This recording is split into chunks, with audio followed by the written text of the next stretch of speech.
Jake! How are you? Let's play some real toys today! This is LTX2 AI model, isn't it? LTX2 finally dropped their open source model, and it's publicly available to download. Even better, it runs natively in ComfyUI right out of the gate. So today, we're checking out the open source LTX2 model that's been supported in ComfyUI since day one.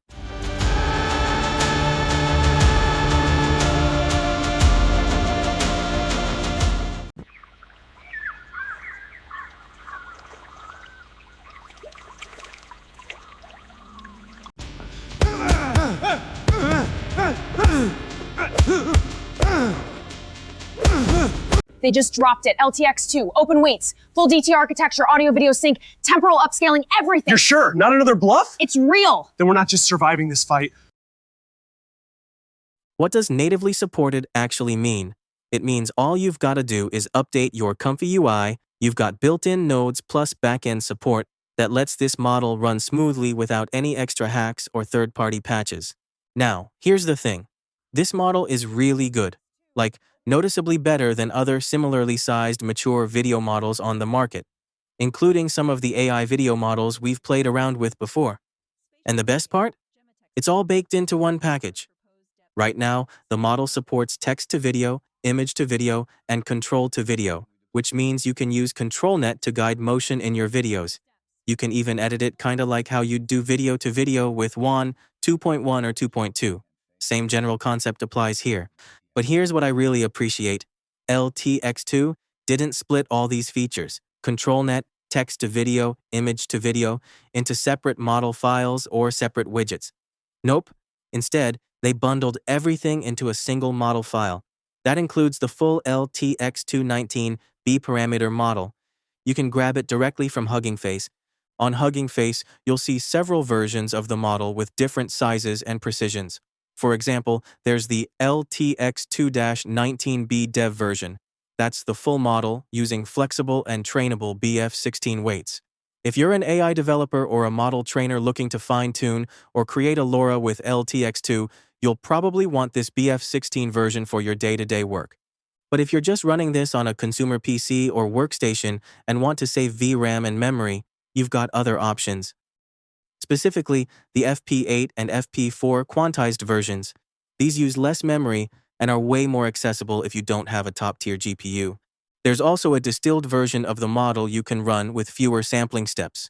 It's not required, but if you go lower on sampling steps, inference will run a bit faster, which is nice if you're just testing ideas or iterating quickly.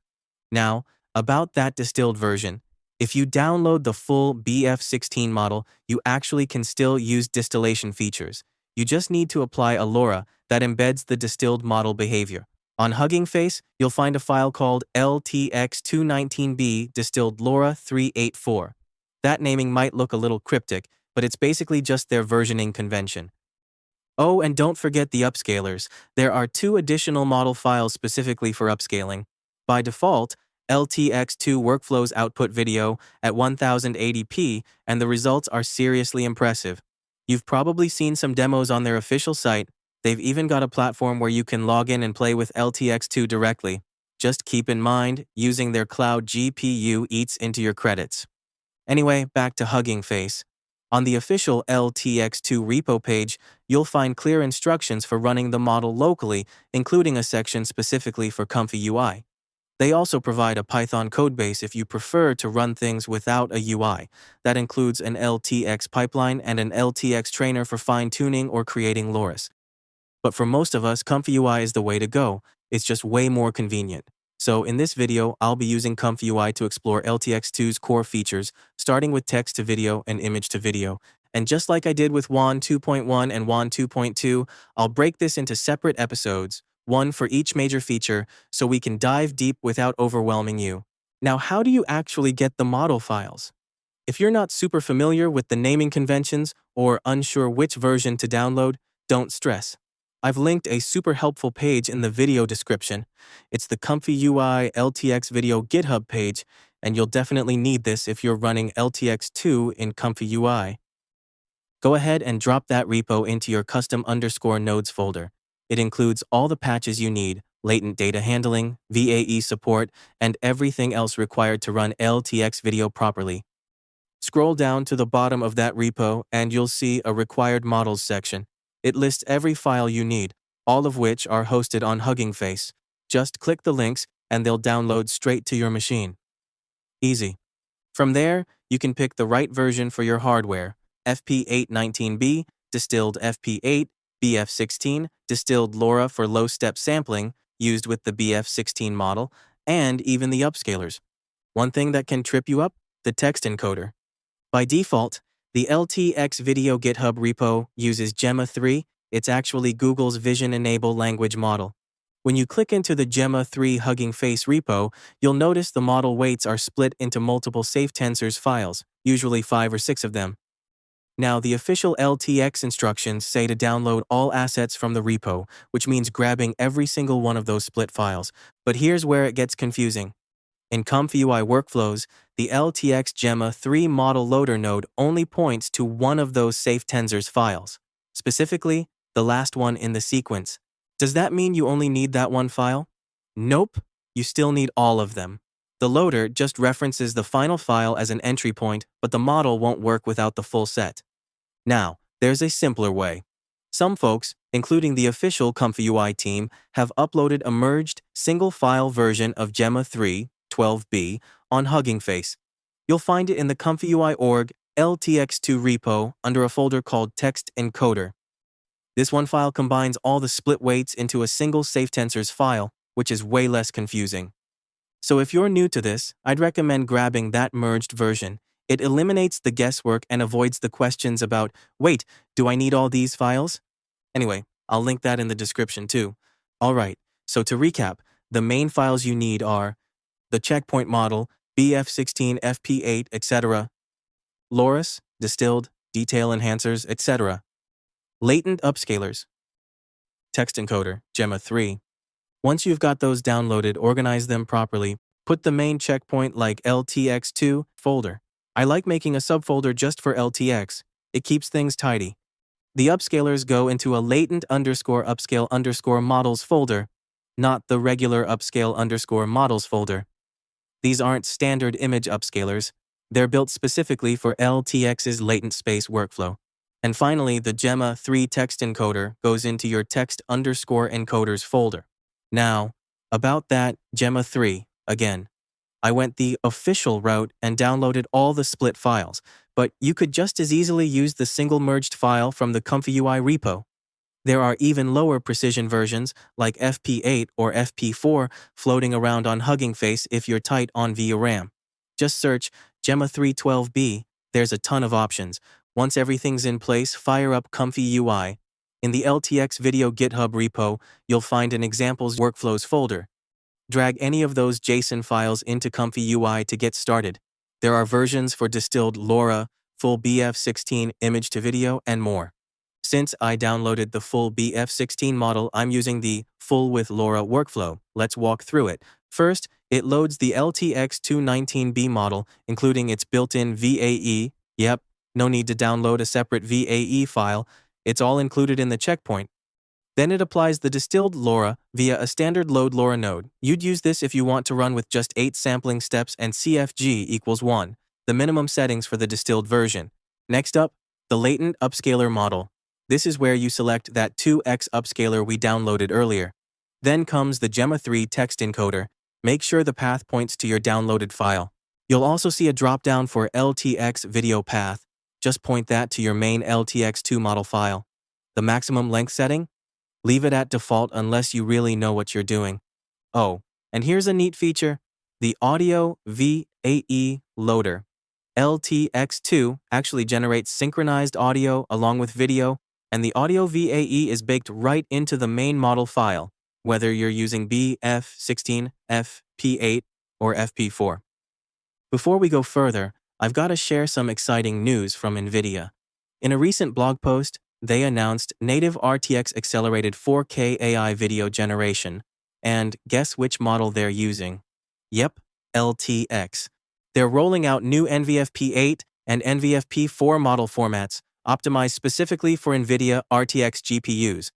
And even cooler, they've got a new RTX video node coming to ComfyUI that can upscale your output to 4K in seconds. Now, will it really take seconds on a consumer PC? Probably not. But the fact that 4K upscaling is built into the workflow? Huge. It lines up perfectly with LTX2's release, almost like it was all planned together. But even without NVIDIA's new node, LTX2 already outputs crisp 1080p video. So let's get back to the workflow. After loading all the models, you move to step 2, configure your video. By default, it's set to 1080p. You can also pick video length, but remember, LTX2 runs at 24 frames per second. So for a 5-second clip, you'll need 121 frames. Yeah, 5 times 24 equals 120, but they add an extra frame for good measure.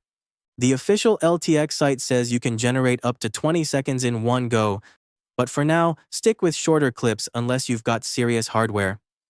One quick note. The frame count input must be an integer, not a float. ComfyUI usually handles FPS as a decimal, but LTX's subgraph requires whole numbers, so just make sure you're entering integers. Now, let's talk about the two-stage sampling process. This is where LTX2 really shines. In stage 1, your target resolution, say 1080p, gets halved during pre-processing. So the model actually generates video at approximately 540p. Why? It's faster and less VRAM intensive. Then, in stage 2, it uses that latent upscaler we downloaded to bring the video back up to full 1080p. This isn't just a cheap resize, it's a smart, latent space upsample that preserves detail. The workflow handles this automatically. Stage 1 latent data, video plus audio, gets passed to the LTX latent upsampler, which restores the original resolution before a final sampling pass. And here's another pro tip. Use the LTX temporal tiled VAE decode node instead of the standard VAE decode.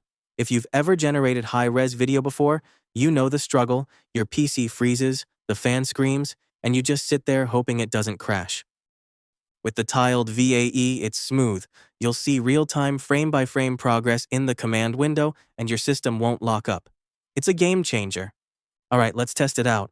I'm generating some vertical ratio footage first, just to see how LTX2 handles non-standard aspect ratios. Then I'll switch to landscape with the prompt. F1 car driving footage, first-person view, high-speed track, cinematic. Hit run and watch the magic happen.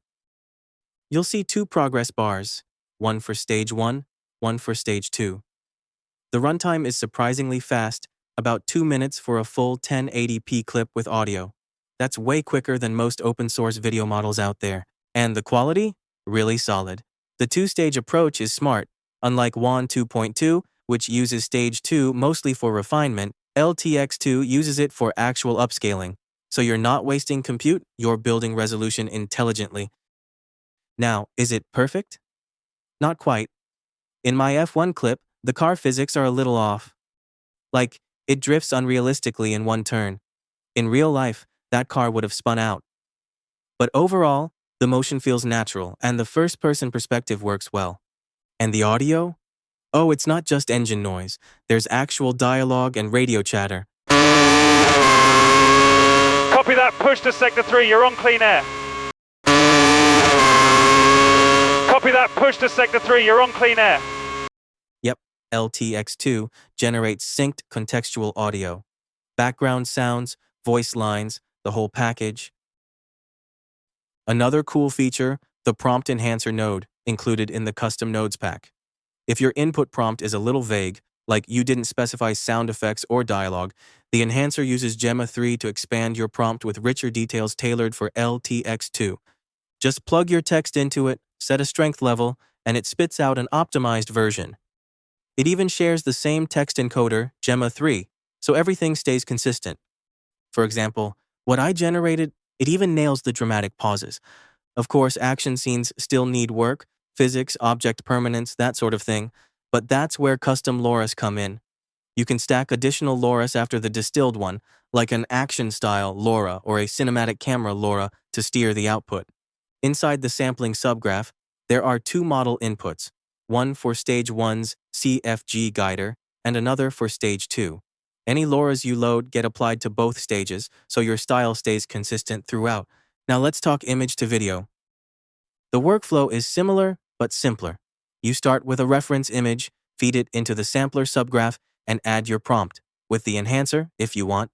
But, important, if you're using the enhancer with image to video, you must connect your image input to the enhancer node and turn off the bypass I2V option. If you leave it on, Gemma 3 won't use its vision capabilities and you'll miss out on image-aware prompt enhancement. In the subgraph, your image gets resized by longest edge, that's LTX's required format for input images. Then it passes through the LTX image to video node, a new custom node built just for this model, and the rest of the pipeline runs just like text to video. Stage 1 generation at half res, stage 2 upscaling back to full. I tested it with a few images, landscape, portrait, square, and as long as your dimensions match LTX's expected ratios like 1920 by 1080 for 16:9, it works great. If you're off by a few pixels, it might still run, but your output could be slightly cropped or skewed. So overall, LTX2 is a massive leap forward for open source AI video. Fast, high quality with built-in audio, smart upscaling, and a clean ComfyUI integration.